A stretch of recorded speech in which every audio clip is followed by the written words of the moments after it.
जब किसी घर में भगवान का वास होता है तो उसके संकेत धीरे धीरे पूरे जीवन में दिखाई देने लगते हैं। केवल पूजा तक सीमित नहीं रहते, बल्कि व्यक्ति की सोच, व्यवहार और वातावरण में भी महसूस होते हैं।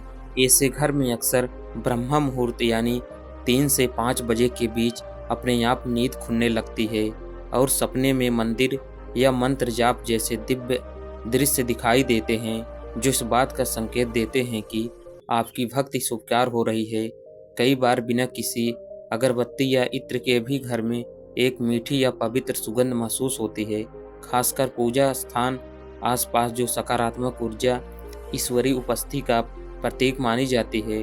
पूजा के समय यदि बार बार कोई गाय, कुत्ता, पक्षी या जरूरतमंद व्यक्ति आपके द्वार पर आए तो यह भी इस बात का संकेत है कि ईश्वर किसी न किसी रूप में आपके पास आ रहे हैं। इसलिए उन्हें सम्मान और भोजन देना शुभ माना जाता है। जिन लोगों पर भगवान की कृपा होती है, उसका मन स्वाभाविक रूप से शांत, संतुलित और सकारात्मक रहता है। वह कठिन परिस्थिति में भी घबराते नहीं और कम मेहनत भी उन्हें सफलता मिलने लगती है। साथ ही उनके जीवन में अच्छे बदलाव आने लगते हैं, जैसे सादा खान पान अपनाना, बुरी आदतों से दूर बनाना और साफ सफाई की ओर झुकाव, जिससे घर का माहौल और भी पवित्र हो जाता है। इसके अलावा शुभ संकेत जैसे सफ़ेद गाय का दिखना, नीलकंठ पक्षी का नजर आना, चिड़ियों का घोंसला बनाना या पूजा के दौरान दीपक लौ का तेज हो जाना, आंखों में भावुक होकर आंसू निकलना या मूर्ति से फूल गिरना भी दर्शाता है कि भगवान आपकी भक्ति से प्रसन्न है।